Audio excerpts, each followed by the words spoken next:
Bonjour et bienvenue dans la librairie juridique en cette journée universelle du livre et du droit d'auteur. Je suis heureux de recevoir Charlie Derave et Nathan Génicaud qui ont dirigé avec Benoît Friedman cet ouvrage, L'intelligence artificielle face à l'état de droit. Charlie Derave, vous êtes chercheur à temps plein au Centre Perelman.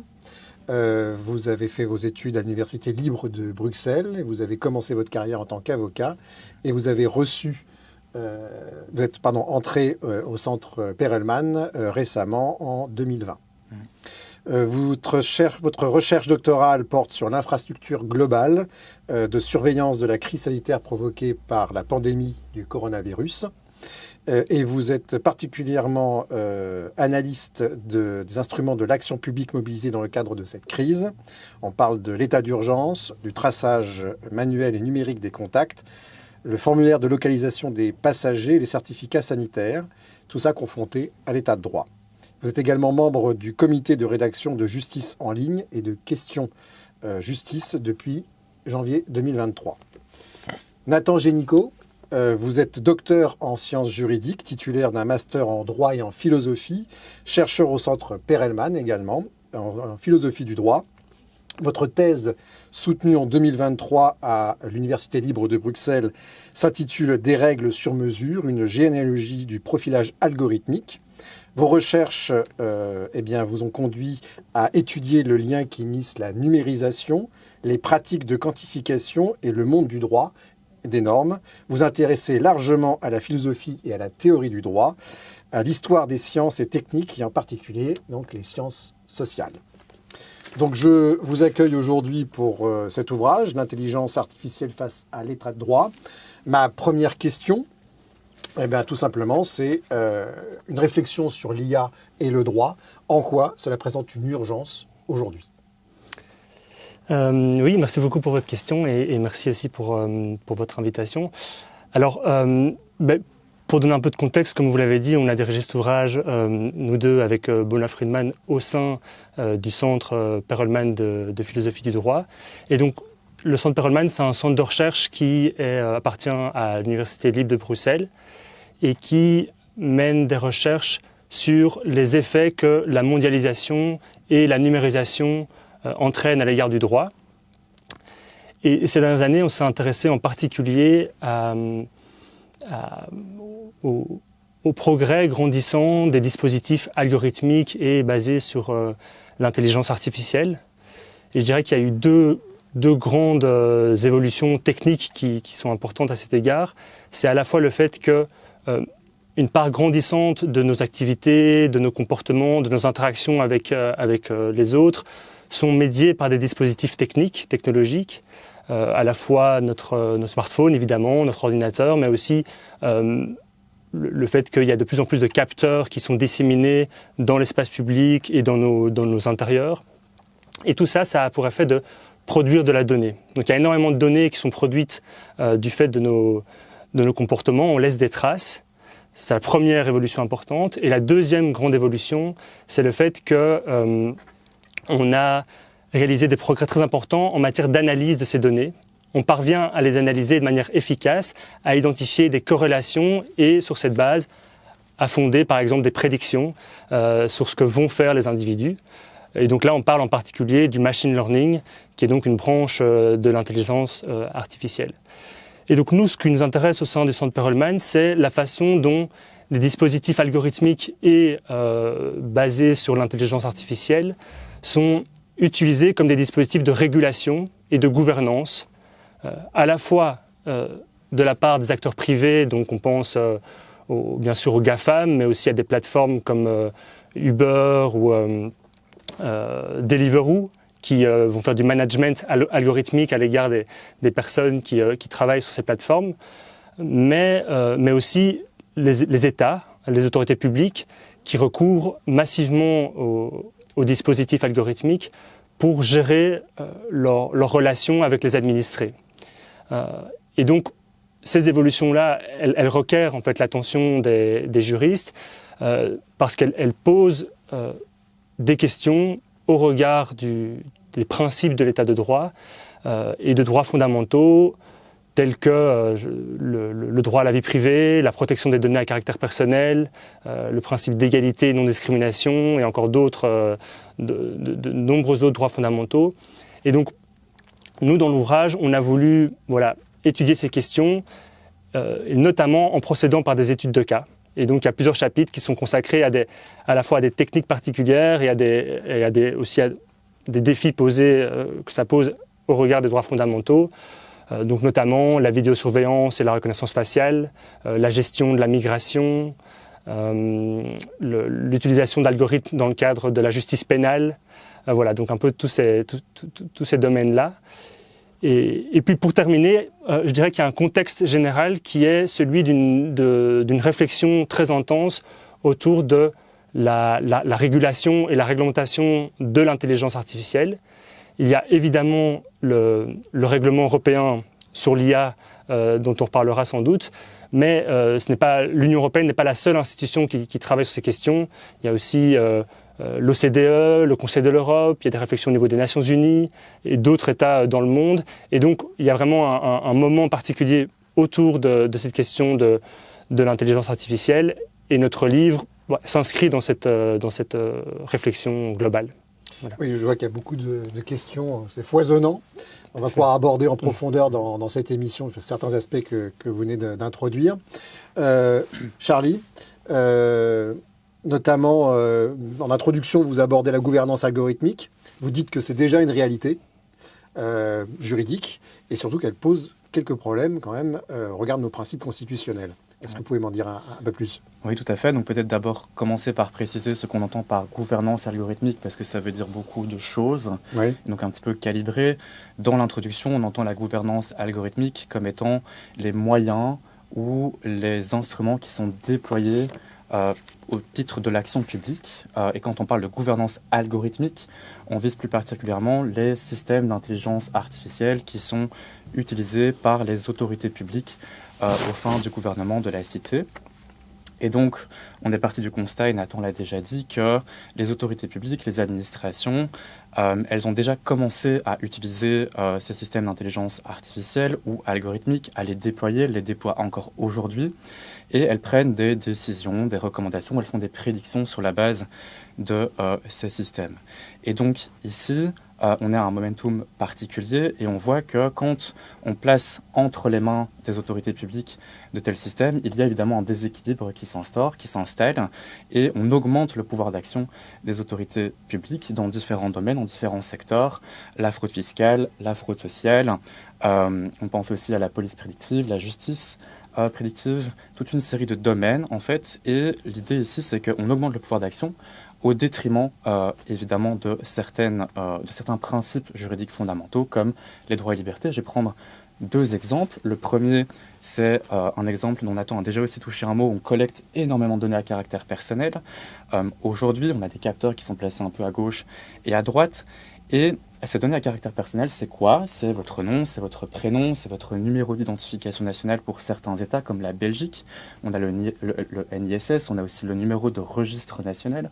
C'est votre adresse postale. C'est toute une série d'éléments, d'informations que l'on va collecter sur vous qui permettent de vous identifier. Une donnée à caractère personnel, c'est ce qui permet. Donc c'est une information qui permet d'identifier une personne. Et il est aujourd'hui admis par les organismes de protection de la vie privée que la collecte de données à caractère personnel, un traitement de données à caractère personnel, c'est une ingérence. Une ingérence dans quoi ? Dans la vie privée des gens.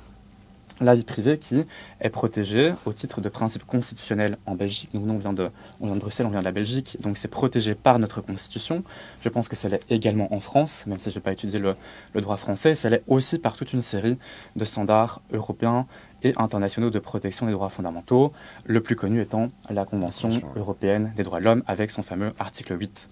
Et donc qu'est-ce que c'est que la vie privée, ou en tout cas qu'est-ce qui est protégé au titre de la vie privée ? C'est tout simplement le fait que vous, en tant qu'individu, vous avez la possibilité de maîtriser, de contrôler vos données à caractère personnel. C'est de savoir qui peut utiliser vos données, à quelle fin et pour combien de temps, évidemment. Et donc, ici, on constate que Les autorités publiques collectent ces données, parfois ça va jusque dans vos viscères, pour reprendre un terme employé par Alain Damasio dans La zone du dehors, roman d'anticipation que je conseille aux personnes qui nous regardent, qui est vraiment très bien fait.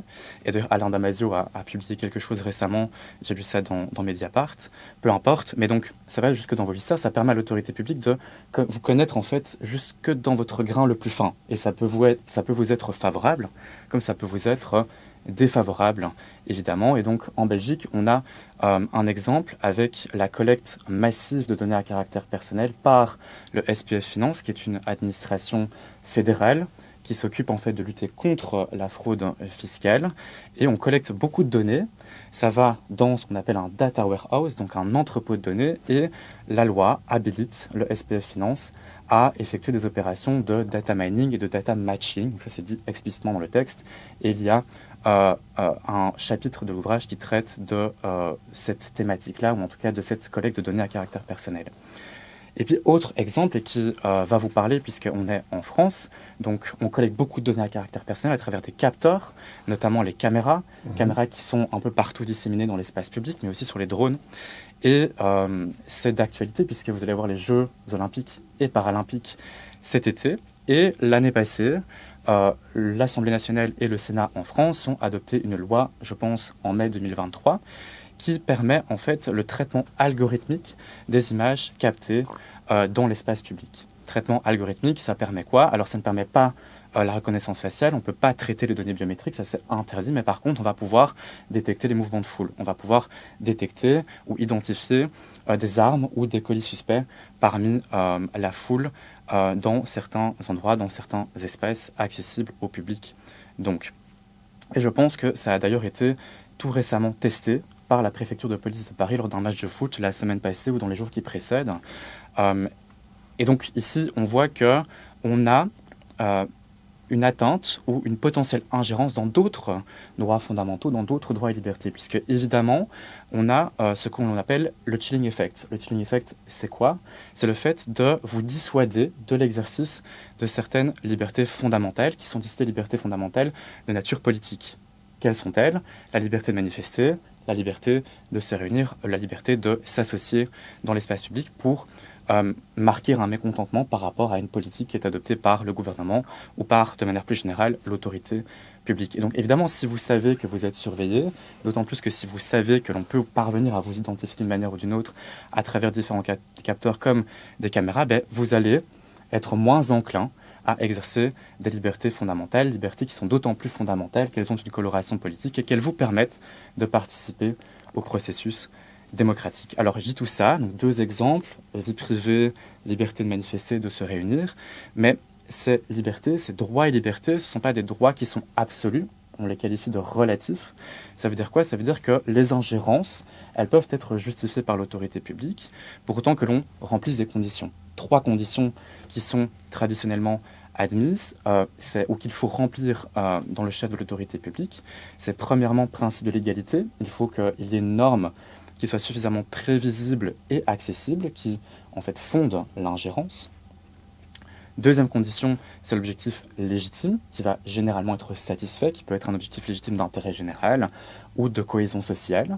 Et troisième condition, c'est le principe de proportionnalité. Il faut que la mesure, que les moyens employés soient appropriés, nécessaires et proportionnés, sensu stricto, par rapport à l'objectif légitime poursuivi. Ok. Il y a un terme que vous employez, c'est le contrôle. Vous avez parlé de contrôle de légalité. On sent qu'il est nécessaire pour juger de cet équilibre entre les droits, les principes essentiels et l'usage donc de méthodes ou de technologies sur la base de l'intelligence artificielle. Ce qu'il semble toutefois, c'est que ce contrôle de légalité nécessaire, ce contrôle interne de l'IA, pourrait s'opposer à un autre principe qui est de plus en plus invoqué devant les tribunaux, c'est celui du secret des affaires. Oui, tout à fait. Mais donc ici, peut-être en amont, quand vous dites contrôle de l'égalité interne de l'algorithme, en fait, ça supposerait que l'on soit capable d'ouvrir le capot. Je vais être un peu trivial ici, d'ouvrir le capot et d'être capable, par conséquent, de contrôler effectivement ce que fait, ce que décide entre guillemets, l'algorithme, et donc de connaître la logique de fonctionnement. Sauf qu'aujourd'hui, il est admis que ce n'est pas le cas pour tous les algorithmes ou tous les systèmes d'intelligence artificielle, en particulier pour les systèmes d'intelligence artificielle qui fonctionnent à partir d'algorithmes d'apprentissage par réseaux neuronaux, puisque là, la règle, en fait, ou la logique de fonctionnement est implicite, on ne la connaît pas nécessairement. Et donc, certains auteurs, certaines autrices nous disent qu'il est préférable de parler de contrôle de la légalité des pratiques ou des applications faites à partir de systèmes d'intelligence artificielle plutôt que de contrôle de l'égalité des systèmes d'intelligence artificielle en soi ou eux-mêmes. Et donc, effectivement, ça s'oppose ici à ce que vous dites, donc le secret d'affaires qui est invoqué évidemment dans le secteur privé, puisqu'on est dans un environnement compétitif et qu'il faut se maintenir dans un marché qui est concurrentiel. Et donc, souvent, les entreprises privées vont opposer le secret d'affaires pour s'opposer à la divulgation du code source ou du code informatique. Mais le secret, il n'est pas que du côté des acteurs privés, il est aussi du côté des acteurs publics, puisque parfois les autorités publiques, elles agissent dans l'ombre. Elles agissent dans l'ombre et elles ne communiquent pas sur les traitements algorithmiques de données à caractère personnel. Et donc, ici, on voit que le secret d'affaires, le secret de l'administration, s'oppose à la publicité au sens large. Publicité au sens large dans le sens où ça ne vise pas uniquement le code source, le code informatique. Publicité qui est fondamentale aujourd'hui. Pourquoi ? Parce que ça nous permet, vous, moi, les utilisateurs d'algorithmes, les personnes qui sont destinatrices de ces systèmes d'intelligence artificielle, d'exercer un contrôle et éventuellement d'introduire des voies de recours. Et donc, pour le secteur privé, aujourd'hui, les choses changent un petit peu, puisque oui, il y a le secret d'affaires, mais de plus en plus, ce qu'on voit sur le net ou ce qu'on lit dans la littérature, c'est qu'il y a de l'open source. Et donc, l'open source, c'est quoi ? C'est on partage gratuitement en ligne. On met à disposition gratuitement en ligne les modèles, ce qui permet à tout un chacun d'y avoir accès et d'éventuellement apporter des améliorations. Et puis, et ça Nathan en a un petit peu parlé, la législation, donc le nouveau règlement européen sur l'intelligence artificielle, il y a la possibilité pour les autorités de contrôle d'avoir accès au code source. Mais, attention, elles sont tenues à une obligation de confidentialité afin de protéger quoi ? Le secret d'affaires. S'agissant maintenant des autorités publiques, en Belgique, on a un principe qui est assez important, qui a été consacré même dans la Constitution, qui est un droit fondamental aujourd'hui, qui est celui de la publicité de l'administration. C'est l'article 32 de la Constitution qui le dit. En France, vous avez un équivalent dans la loi, qui est le code de la relation ou des relations entre le public et l'administration, et qui permet, en fait, dans une certaine mesure, d'avoir accès à certaines informations sur des traitements algorithmiques. Alors, ce qui est important de dire aussi à ce stade, c'est que publicité, c'est très bien, transparence, c'est très bien, on peut avoir accès au code source, au code informatique ou à la logique de fonctionnement, mais on peut très bien ne pas la comprendre. Ou elle peut très bien ne pas être intelligible, tout à fait. Et donc, ce qui est intéressant, c'est que dans la nouvelle législation européenne sur l'intelligence artificielle, c'est qu'on voit qu'il y a aujourd'hui une disposition qui consacre un droit à l'explicabilité. On ne va pas entrer dans le détail ici, mais lorsqu'il y a une décision qui est prise à partir ou sur la base d'un système d'intelligence artificielle, vous avez la possibilité d'obtenir une explication. Et donc ici, on voit que secret d'affaires, secret de l'administration, petit à petit, ça se contrebalance par toute une série d'éléments ou de mécanismes qui se mettent en place, notamment au niveau de la législation, qu'elle soit nationale ou européenne. Bon, vous faites la transition avec Nathan sur cette IA Act qui a été adoptée en mars dernier, sur une proposition, je crois, qui date de 2021. C'est pour ça que votre ouvrage l'aborde allègrement. Quelles sont les principales originalités, en fait ? Est-ce qu'il va nous protéger ? Ça, c'est une question difficile, mais effectivement, donc, à l'origine, le règlement provient d'une proposition de la Commission qui date de début 2021. Et là, il vient tout juste d'être adopté en séance plénière par le Parlement européen. Il doit encore être validé formellement par le Conseil, mais on a la version quasi définitive dans les mains. Donc, ça a été un long processus de négociation très intense entre le Parlement, le Conseil et les États membres au sein du Conseil. Il y a effectivement un chapitre du livre qui est consacré spécialement à ce règlement. Alors, ces principales originalités, je pense qu'on peut en identifier certainement plusieurs, mais disons 3. La première, c'est que donc c'est un règlement transversal, c'est-à-dire qu'il vise à encadrer les pratiques et les usages de l'intelligence artificielle en général. on aurait pu imaginer que l'Union européenne décide d'adopter des législations qui portent sur l'usage de l'IA dans le domaine de l'agriculture ou de la santé, d'avoir des règles différentes comme ça par secteur. Et ce n'est pas le choix qui a été pris, puisque là, on a un règlement qui vaut pour l'IA, quel que soit le domaine. Cela dit, et ça c'est la deuxième originalité, il faut nuancer cette transversalité, cette généralité, parce que selon le risque que présente le système d'intelligence artificielle, il ne va pas être soumis aux mêmes règles. Donc le règlement suit une approche qui est dite par les risques, fondée sur les risques, et le risque s'évalue du point de vue de la santé, la sécurité et les droits fondamentaux. Donc on a une classification des systèmes d'intelligence artificielle selon le risque, avec tout au-dessus de la pyramide les systèmes d'intelligence artificielle qui sont considérés comme tellement risqués qu'ils sont purement et simplement interdits. Il y en a plusieurs, mais notamment la notation sociale, l'identification biométrique à distance des individus, voilà, il y en a d'autres. Et puis on a les systèmes d'intelligence artificielle qui sont qualifiés à haut risque. Ça comprend l'utilisation de l'IA dans le domaine de l'éducation pour surveiller les étudiants, ou dans le domaine du travail, pour recruter des nouveaux travailleurs, ou pour évaluer la solvabilité des emprunteurs, mais aussi dans le domaine public pour décider quels migrants peuvent être autorisés à entrer sur le territoire d'un État, ou pour aider les juges à prendre leurs décisions. Voilà, donc différents domaines à la fois du public et du privé. Et donc ça, c'est la catégorie à haut risque qui est soumise à certaines obligations sur lesquelles je reviens juste après. Mais ensuite, on a les systèmes d'intelligence artificielle qui présentent un risque minimal ou considérés comme inexistants et qui, eux, sont soumis à très peu de règles, soit aucune règle, soit des règles de transparence. Enfin, il y a une catégorie à part qui a été ajoutée par après, qui est celle des General Purpose AI, tels que par exemple ChatGPT, qui sont soumis à certaines règles dans une catégorie autre que la classification des risques classiques qui avait été proposée par la Commission. Alors, la troisième grande originalité, ça concerne la nature des obligations qui sont imposées aux fournisseurs de systèmes d'intelligence artificielle à haut risque, puisque ces obligations relèvent de ce qu'on peut appeler la compliance, qui est très à la conformité, très à la mode ces derniers temps. Donc concrètement, une société qui commercialise un système d'intelligence artificielle ou un État qui voudrait développer un système d'intelligence artificielle dans, par exemple, la reconnaissance faciale, eh bien, il sera contraint d'adopter toute une série de mesures qui visent à minimiser le risque que ce système cause, par exemple, viole, par exemple, un droit fondamental d'un individu, d'une personne physique. Et donc, il faut essayer de minimiser le risque. Ça impliquera, par exemple, de s'assurer que les données d'entraînement soient complètes, qui entraîneraient l'algorithme, soient complètes, ne soient pas biaisées, ne soient pas discriminatoires, etc. Et c'est seulement si son système d'intelligence artificielle se conforme à ces obligations qu'il peut être mis sur le marché. Mais comment est-ce que la personne peut savoir que son système est conforme ou pas au règlement?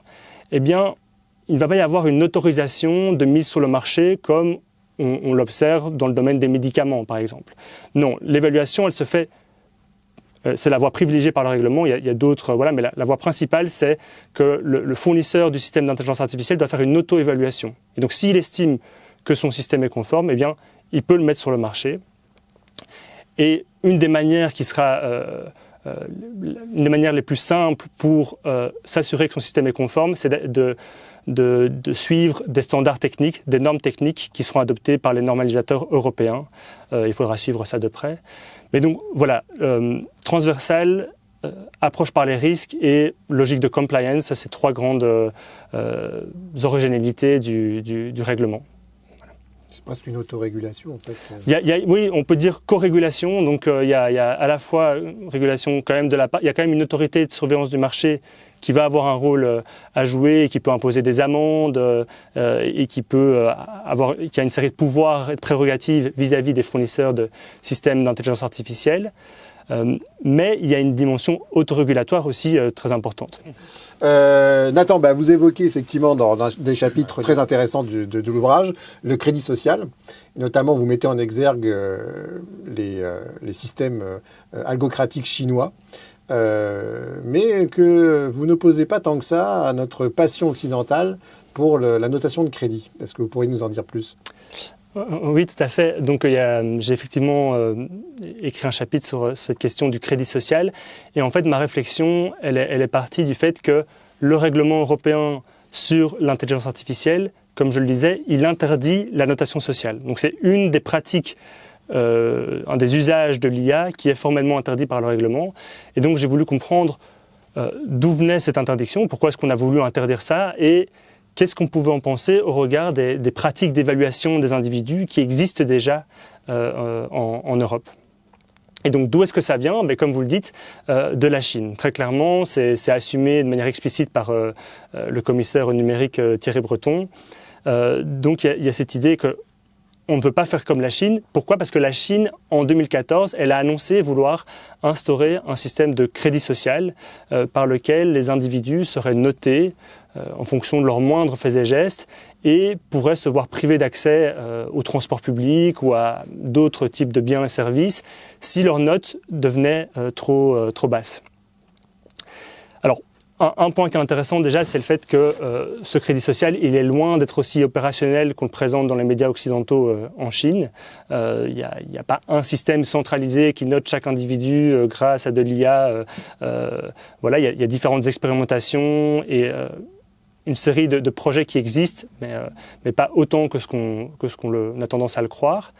Et puis l'autre aspect qui est intéressant, c'est qu'en fait, avant d'être un système de crédit social, avant de vouloir instaurer un système de crédit social, la Chine avait déjà mis en place un système de credit scoring, de notation des individus dans le domaine bancaire et financier pour essayer d'améliorer le système de crédit et de réduire l'asymétrie d'information qui existe entre les prêteurs et les emprunteurs. Et si la Chine a voulu faire ça, c'est parce qu'elle voulait recopier d'une certaine manière ce qui se faisait en Occident, en particulier aux États-Unis, où il existe depuis plusieurs années des agences de crédit, des sociétés privées qui se spécialisent dans la notation des individus, dans la production de credit score à propos des individus. Le plus connu, c'est le score FICO. Et donc, ça a été une inspiration directe pour la Chine. Alors, si on prend le cas de la France, c'est un petit peu différent parce qu'il n'y a pas d'agence de crédit qui note tous les Français, mais les banques font du credit scoring en interne. Donc, elles notent leurs clients en interne et leurs prospects pour déterminer si elles vont ou non leur octroyer un crédit. Donc, il y a une logique de l'évaluation des individus qui est très présente dans le domaine bancaire, mais ça vaut pour d'autres domaines. Par exemple, l'assurance, les compagnies d'assurance profilent leurs clients pour essayer d'estimer leur risque de décès ou la probabilité qu'ils commettent un accident de la route, si on prend le cas de l'assurance voiture. Et aujourd'hui, avec la révolution des données, les compagnies d'assurance dans le domaine de l'assurance automobile proposent à leurs clients d'installer des applications mobiles qui permettent de suivre la façon dont les clients conduisent en temps réel et leur attribuent un score de conduite qui peut faire varier le montant de la prime qui est demandée aux clients. Donc, dans le domaine privé, la notation des individus, elle est vraiment largement utilisée. Et dans le domaine public, des autorités publiques, eh bien là aussi, on observe des pratiques de notation. Là encore, si je prends un exemple en France, eh bien la Caisse nationale des allocations familiales, elle attribue un score de risque aux bénéficiaires de prestations sociales qui vise à évaluer dans quelle mesure chaque bénéficiaire risque d'être un fraudeur aux allocations familiales. Et si le score dépasse un certain seuil, eh bien, ça déclenchera un contrôle de la part des contrôleurs des caisses d'allocations familiales. Donc en conclusion, on voit que les pratiques de notation des individus en Europe n'ont pas grand-chose à envier à ce qui se fait en Chine. J'aimerais aborder maintenant l'avenir du droit face à l'intelligence artificielle. Vous évoquez deux concepts qui me semblent très intéressants. C'est celui de l'avenir du juriste, le juriste comme éditeur et le juriste comme vigile. Est-ce que vous pouvez m'expliquer ces deux concepts ? Oui, tout à fait. Et je pense que votre question est liée à ce qu'on appelle les LLM, les Large Language Model, ou les modèles de Je fais modèle de langage de grande taille. Oui, c'est ça, le modèle de langage de grande taille. Et donc, ces modèles font partie de ce qu'on appelle l'intelligence artificielle générative. Ça permet de générer du contenu. Donc du contenu, ça peut être du texte, c'est le cas des LLM, ça peut être de l'audio, ça peut être du visuel aussi. Et pour donner un exemple qui va peut-être parler aux personnes qui nous regardent, vous avez peut-être probablement regardé cette vidéo sur YouTube de votre président de la République qui chante et qui se déambule sur Angèle, donc qui en fait prend la posture, la position, la forme d'Angèle et qui du coup interprète l'un de ses titres, mais donc son visage est remplacé, le visage d'Angèle est remplacé par celui du président de votre République. Et donc ça c'est ce qu'on appelle du deepfake, mais donc ça fait partie de l'intelligence artificielle générative. Alors les LLM, en fait c'est de l'intelligence artificielle générative appliquée à du texte, à du langage. Et en simplifiant beaucoup, donc l'exemple le plus parlant c'est ChatGPT, en simplifiant beaucoup comment est-ce que ça fonctionne, mais en fait on a un modèle et ce modèle va apprendre sur beaucoup de textes en accès libre évidemment, et donc ça va être par exemple Wikipédia. Et on va entraîner ce modèle, et ce modèle, ce qu'il va faire par la suite, à travers des systèmes de réseaux neuronaux, donc c'est de prédire le mot suivant dans une phrase. Et donc, ou plus précisément, la distribution statistique la plus probable d'un mot dans une phrase. En gros, c'est ça. Et Damien Charlotin, dans son chapitre, traite magnifiquement bien de ces aspects techniques. Mais donc, je ne vais pas entrer là-dedans ici. Par contre, pour revenir à votre question, effectivement, ça aura des conséquences sur plusieurs pans de notre vie, en particulier sur plusieurs disciplines, comme la discipline juridique, puisqu'il faut savoir que ces modèles sont à usage général, c'est-à-dire qu'ils sont versatiles, on peut les utiliser pour beaucoup de choses. Et l'une de ces choses, ou l'une de ces disciplines, c'est évidemment la discipline juridique. Et donc ça va un peu, alors je dirais pas révolutionner, ça va un peu bouleverser, ça va un peu chambouler les professions du droit, les professions juridiques. Alors attention, je ne pense pas qu'on puisse parler de suppression de certaines professions, en tout cas on pourra parler d'une évolution des tâches dans les professions juridiques. Et donc vous parlez de juriste éditeur, et vous avez tout à fait raison. Là c'est un exemple que Damien Charlotin prend dans son chapitre. Qu'est-ce qu'il entend par juriste-éditeur ? Eh bien, il vise le cas des avocats qui, traditionnellement, rédigent des consultations ou des actes de procédure qu'on appelle des conclusions. Et il y a 3 étapes dans la phase de rédaction. La première, c'est on pense, on réfléchit à des arguments de fait et de droit. La deuxième étape, c'est le fait de mettre par écrit, de coucher cela par écrit. Et la troisième étape, c'est le travail d'édition. Et c'est aussi un travail qui consiste à avoir une réflexion un peu plus globale visant à détecter les erreurs. Et donc, ce que dit Damien Charlotin, c'est qu'on pourrait très bien imaginer à l'avenir que les LLM puissent se charger de la deuxième étape, et donc de la mise par écrit. Par contre, ça veut dire quoi ? Ça veut dire que la première étape, qui est en soi l'étape stratégie juridique, et la troisième étape, qui est l'étape d'édition, reste entre les mains des avocats, reste entre les mains de professionnels du droit, donc autrement dit d'êtres humains, et que ce sont eux qui vont se charger donc d'effectuer ces tâches, mais que ces tâches vont être renforcées. Conséquence, eh bien, ça veut dire qu'il faudra évidemment penser à revoir le contenu des formations que l'on a dans l'enseignement scolaire et dans l'enseignement supérieur, et donc les objectifs pédagogiques, puisque le juriste éditeur est axé sur la réflexion juridique, donc sur la connaissance appliquée, plutôt que sur la connaissance brute de milliers de pages de code législatif, ce qui paraît parfois rébarbatif. Pour autant, c'est pas parce qu'il y a ces évolutions qu'il ne faut pas être vigile ou vigilant. Et ça, c'est également quelque chose que Damien Charlotin met en avant dans son chapitre, mais qu'on peut lire aussi dans la littérature. Et donc, si on reprend l'exemple juriste-éditeur, eh bien, il ne faudrait pas que le juriste-éditeur soit surchargé ou dépassé par des tâches managériales. Au contraire, il faudrait qu'il puisse avoir du temps à consacrer pour les tâches relatives à la stratégie juridique et surtout des tâches relatives à l'édition. Parce que si ces tâches ne peuvent pas être réalisées correctement ou avec toute la vigueur, toute la rigueur que l'on peut attendre d'un juriste, eh bien, il risque de commettre des erreurs, ce qui peut être préjudiciable évidemment à son client, en particulier dans certains domaines comme le domaine ou la branche du droit pénal, puisque là on parle vraiment de la vie des gens, puisque les gens peuvent aller en prison, peuvent être sanctionnés pénalement. Et donc il faut qu'il ait suffisamment de temps pour se consacrer à ces tâches et pas qu'il soit envahi ou dépassé par celle-ci. Puis il peut évidemment engager sa responsabilité professionnelle.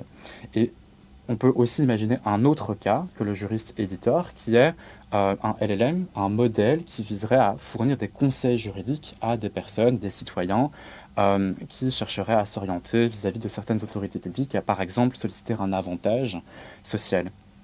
On pourrait très bien imaginer ici que la législation change. On sait que la législation évolue au sens large, la législation évolue assez rapidement, mais elle n'est pas publiée concomitamment à son adoption. Et donc, il peut y avoir un décalage entre le moment où la législation est adoptée et puis le moment où l'algorithme, le modèle, est mis à jour. Et donc, il peut, pendant cet intervalle de temps, y avoir une certaine insécurité juridique qui peut causer certains problèmes ou qui peut être préjudiciable à ces bénéficiaires de droits sociaux.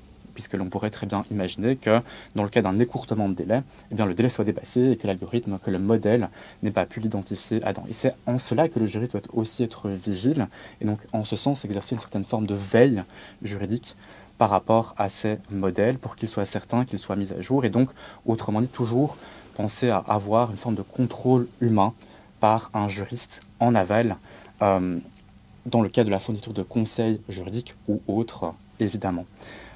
Et Nathan l'a dit, et ça c'est intéressant, c'est que la législation européenne sur l'intelligence artificielle, initialement dans la proposition, c'est pas très clair si les modèles de ce type, donc à usage général, les modèles d'intelligence artificielle à usage général étaient traités ou entrés dans le champ d'application de la législation. Désormais c'est le cas, sur la base d'amendements proposés à la fois par le Conseil et puis par le Parlement européen, et on distingue aussi donc, les modèles à usage général qui sont à risque systémique, ceux qui ne le sont pas, et puis ceux qui sont en open source. Pas rentrer dans les détails ici, mais donc il faut savoir que c'est dans le champ d'application de la nouvelle législation européenne. Alors, vous allez rassurer bon nombre de nos spectateurs aujourd'hui sur le fait que leur métier ne va pas disparaître, et au contraire, on va renforcer certains aspects de leur mission, parce que leur mission naturelle, au bénéfice des citoyens et au bénéfice des justiciables. Moi, je retiens surtout l'idée de créativité juridique, c'est-à-dire que se concentrer sur des tâches à haute réflexion, à haute doctrine, à haute création et créativité juridique. Dans la deuxième partie de votre ouvrage, une partie où vous évoquez plusieurs exemples de mise en danger de l'état de droit du fait du développement rapide et universel de l'intelligence artificielle au sein de nos pratiques et des décisions administratives. Alors vous évoquez tour à tour la surveillance des foules, on l'a déjà évoqué, la gestion de la pandémie, la gestion des flux migratoires, la traque de la fraude fiscale, ou encore la prédiction de la récidive et les smart cities. Peut-être que vous souhaitez revenir sur un ou deux exemples plus en détail, plus en profondeur. Oui, il y a un exemple qui est intéressant et qui n'est pas dans le livre. Ça permet d'encore élargir un peu le spectre, mais sur lequel on a tous les deux travaillé juste avant la publication du livre, qui concerne l'Union européenne et qui est intéressant parce qu'on parle beaucoup de la législation sur l'Union européenne, sur l'intelligence artificielle qui est adoptée ces semaines-ci, mais on s'intéresse moins à la façon dont l'Union européenne utilise elle-même l'intelligence artificielle pour poursuivre ses propres politiques publiques. Et en fait, nous, on s'est intéressé à ce que fait l'Union européenne dans le domaine de la gestion de ses frontières extérieures et de la migration. Et en fait, il y a plusieurs systèmes d'information qui ont été créés par l'Union européenne depuis les années 90. Et récemment, il y a notamment un système qui s'appelle ETIAS, qui est un système d'information qui s'appuiera, parce qu'il sera mis je dis s'appuiera parce qu'il sera il sera créé véritablement l'année prochaine, mais sur un dispositif algorithmique qui triera les ressortissants de pays tiers qui feront une demande pour venir s'établir faire un court séjour sur le territoire de l'Union européenne. Je ne sais pas si tu veux... Oui, donc ça vise les ressortissants de pays tiers qui sont exemptés de l'obligation de visa, en fait. Donc, et c'est l'équivalent de ce qu'on a aux États-Unis, qui est l'ESTA. Et donc, en fait, ces ressortissants de pays tiers vont devoir compléter un formulaire en ligne autrement dit solliciter une autorisation de voyage. Donc vous voyez qu'ici, ils sont exemptés de visa, mais on crée quelque chose de supplémentaire, une autorisation de voyage, qui en fait va être une nouvelle condition d'entrée sur le territoire. Et donc encoder toute une série d'informations en ligne.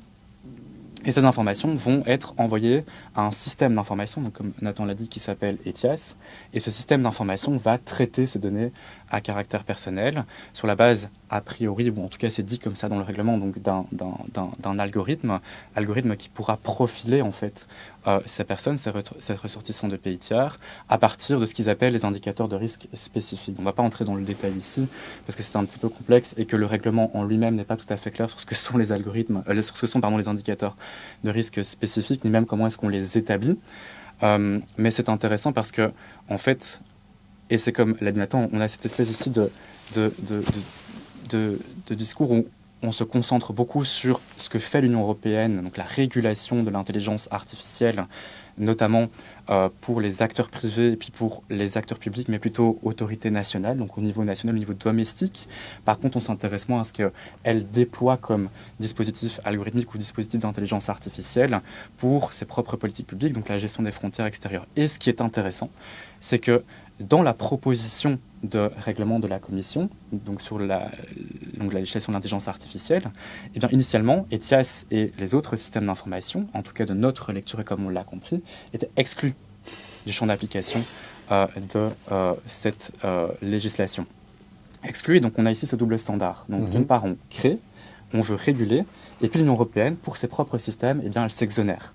Elle s'exonère. Et manifestement, à la suite de discussions au sein du Conseil et puis du Parlement européen, les choses ont un petit peu évolué, puisqu'il y a un considérant et puis il y a une disposition dans le nouveau règlement donc, qui a été adopté tout récemment, qui prévoit désormais que ces systèmes doivent se mettre en conformité, donc ETIAS doit se mettre en conformité avec les exigences du règlement d'ici à fin 2030, donc je crois que c'est le 31 décembre 2030, et ce au titre d'obligation de reddition des comptes publics.